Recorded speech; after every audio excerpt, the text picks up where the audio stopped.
और supreme court में जो केस लड़ रहे थे उसमें हम लोग जो शेड्यूल कास्ट शेड्यूल ट्राइब के वकील हैं हमारी एंट्री नहीं होने दी, और कोर्ट से ऐसा हुआ केवल यूपी में रिजर्वेशन प्रमोशन खत्म नहीं हुआ, पूरे देश में खत्म हो गया। कास्ट सेंसस होने के बाद आपके फेवर में कोई चीज प्रोपगंडा नहीं हो सकती। हम वकीलों को सुझाव देते थे भाई अपना आइडेंटिटी बता के रहो, छुपा के नहीं रहो, लेकिन 99% वकील जो है वो आइडेंटिटी छुपाने में इंटरेस्ट रखते हैं। जब तुम्हें कोई जानेगा नहीं तो केस कहां से आएगा। जब मंडल कमीशन लागू हुआ तो हरियाणा के जाटों ने उसका कितना विरोध किया था, 4 शेड्यूल कास्ट को गोहाना में जिंदा जला दिया था।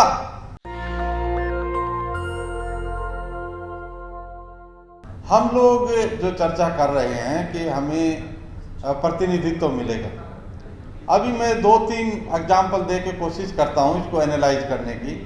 मैं छत्तीसगढ़ का केस कर रहा था रिजर्वेशन प्रमोशन का। छत्तीसगढ़ में डाटा भी था, लेकिन जो पॉलिटिकल डिजाइन है हमारी सरकार का, जब वो भूपेश बघेल मुख्यमंत्री थे तब की मैं बात बता रहा हूँ, तब मैं केस हैंडल कर रहा था। सुप्रीम कोर्ट में एक एप्लीकेशन सरकार ने डाली कि रिजर्वेशन के बहुत सारे पद खाली हैं तो ये रिजर्वेशन भरी जाए। अब वो क्योंकि हम भी उसमें वकील थे तो हमने रिजर्वेशन प्रमोशन और लिखवा दिया। तो सरकार ने रिजर्वेशन डायरेक्ट रिक्रूटमेंट में तो रिवाइव कर दिया, लेकिन रिजर्वेशन प्रमोशन जो कोर्ट की डायरेक्शन के बाद भी उन्होंने शुरू नहीं किया। तो ये जो संभावनाएं हैं, क्योंकि जो पॉलिटिकल लीडरशिप है हमारी वो किसी काम की नहीं है। जो आदमी पॉलिटिकल लीडरशिप में काम कर रहे, पहले जो लोग काम करते थे तो वो किसी चीज पे स्टैंड लेते थे, आज कोई स्टैंड नहीं लेता। अभी मैं हरियाणा का रिजर्वेशन प्रमोशन का केस हाल में कर रहा हूं।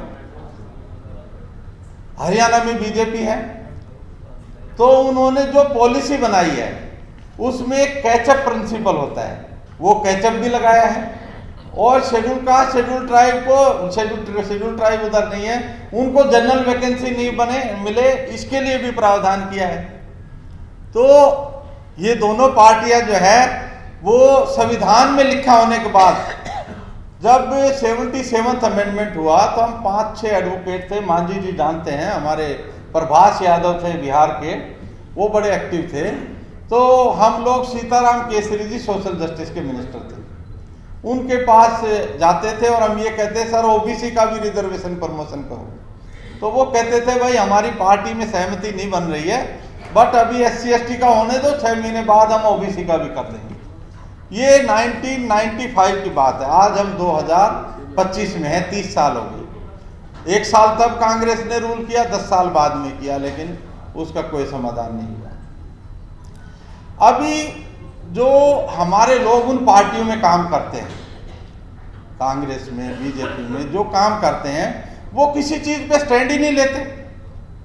मतलब ये जो ऐसा नहीं है कि उसमें आज भी जैसे कांग्रेस के अध्यक्ष तो शेड्यूल कास्ट है, लेकिन अगर कांग्रेस रूल स्टेट में आप रिजर्वेशन पॉलिसीज की बात करेंगे तो कहीं भी इंप्लीमेंट नहीं हुई। वही कंडीशन जो है बीजेपी में आप देखेंगे, बीजेपी में भी वही है।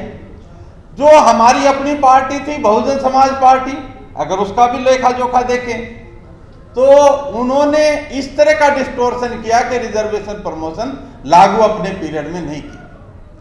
और सुप्रीम कोर्ट में जो केस लड़ रहे थे उसमें हम लोग जो शेड्यूल कास्ट शेड्यूल ट्राइब के वकील हैं हमारी एंट्री नहीं होने दी। एक RP जाटव नाम के यूपी जल निगम में चीफ इंजीनियर थे, वो जब भी केस को पैरवी करने को आते थे तो वो मेरे पास आते थे।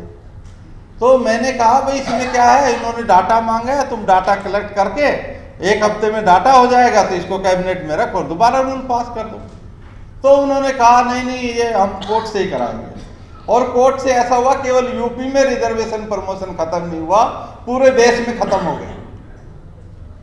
तो ये अनफॉर्चुनेट सिचुएशन है।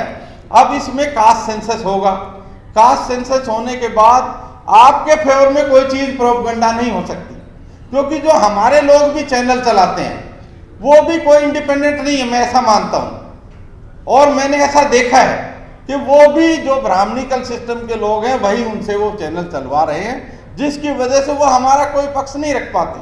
वो कोई एक इशू अगर उठाएंगे तो बाकी किसी इशू पे वो चर्चा नहीं करते।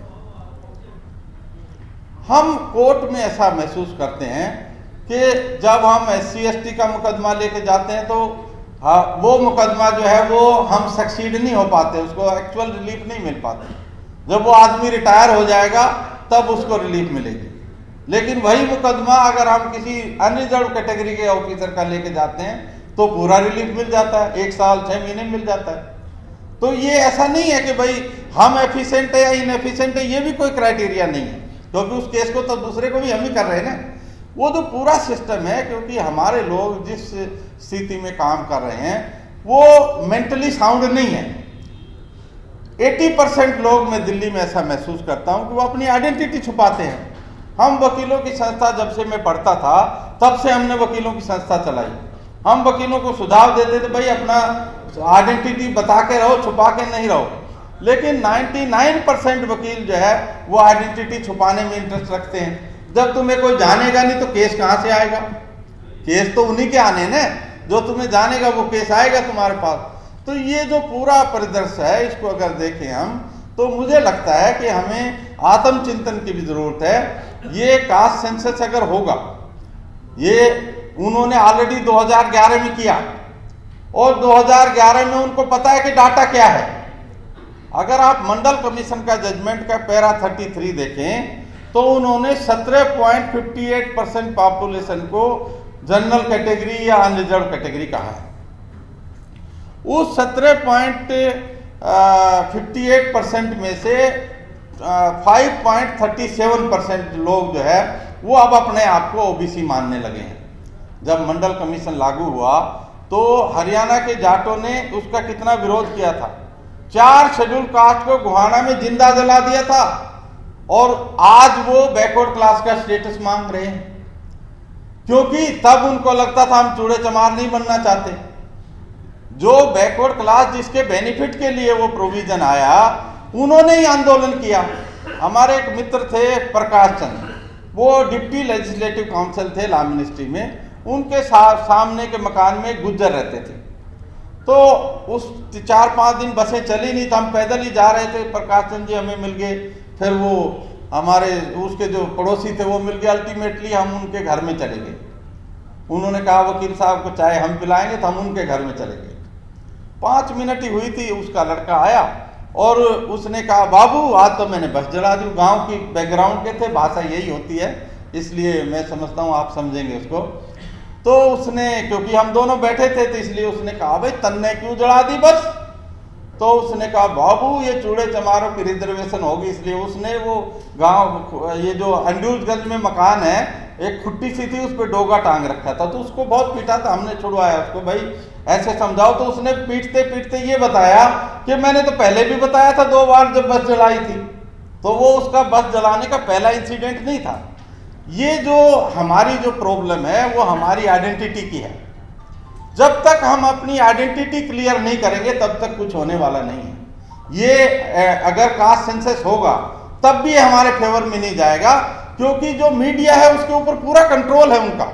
और हमारा जो मीडिया का चैनल है वो रिस्ट्रिक्टेड चैनल है, उसका अपना एजेंडा है। वो उसको कौन चला रहा है, उसकी बैकग्राउंड में कौन है, उसके बारे में बहुत ज़्यादा मैं नहीं कहना चाहता, लेकिन कंडीशन हमारी वही है। मंडल कमीशन जो है उसने कहा कि डाटा अवेलेबल होगा तब आप रिजर्वेशन देंगे। उन्होंने पोस्ट को कैसे रिस्ट्रिक्ट करना है, सारे पैरामीटर बनाए। जो हमारा संविधान है उसमें एडेक्वेट रिप्रेजेंटेशन की बात है। एडेक्वेट रिप्रेजेंटेशन अगर 52% लोग हैं तो 27% कैसे हो सकता है? लेकिन वो 27% भी आपका गुजरात है, आपका मध्य प्रदेश है, राजस्थान है, जिसके हम केस कर रहे हैं। मैं कोई ऐसी बात नहीं करा, आपको बता रहा हूं जिसकी मुझे फैक्चुअल नॉलेज नहीं है। जो हम केस करते मैं केवल उन्हीं की बता रहा हूं। वो स्टेट आज भी वहां पे नहीं, छत्तीसगढ़ है। छत्तीसगढ़ में ओबीसी को 14% दिया तो हाईकोर्ट ने क्वेश्चन कर दिया उसको। अभी सुप्रीम कोर्ट से जो मैं बता रहा हूं कि उसके बारे में हमने उसको रिजर्वेशन प्रमोशन भी ओपन कराया, तो वो शेड्यूल कास्ट का है वहाँ 12%, 32% है शेड्यूल ट्राइब का और 14% है बैकवर्ड क्लासेज का। ये करने से 58% हो जाता है, इसलिए हाई कोर्ट ने उसको क्वेश्चन कर दिया। जब वो मैटर सुप्रीम कोर्ट में आया तो उसमें रिजर्वेशन की पोस्ट भरने के लिए कोर्ट से ये सिफारिश हुई कि भाई आप भर सकते हो, ऐसा ऑर्डर उन्होंने परमिटिंग ऑर्डर किया, परमिसिबल आपको होगा रिजर्वेशन की पोस्ट भरना, लेकिन उसके बावजूद उन्होंने कोई पोस्ट नहीं भरी और रिजर्वेशन प्रमोशन के लिए कोई ऑर्डर भी इशू नहीं किया। रिजर्वेशन प्रमोशन कोई ऐसी चीज नहीं जो केवल हमारे देश में पाई जाती है। नेशनल दस्तक की आपसे गुजारिश है कि अगर इसको बचाना चाहते हैं तो नेशनल दस्तक को सब्सक्राइब करने के लिए रेड कलर के सब्सक्राइब बटन को दबाएं, फिर बेल आइकन की घंटी दबाएं। नेशनल दस्तक को बचाने के लिए बहुत जरूरी है कि हर खबर को शेयर करें, लाइक करें, कमेंट जरूर करें।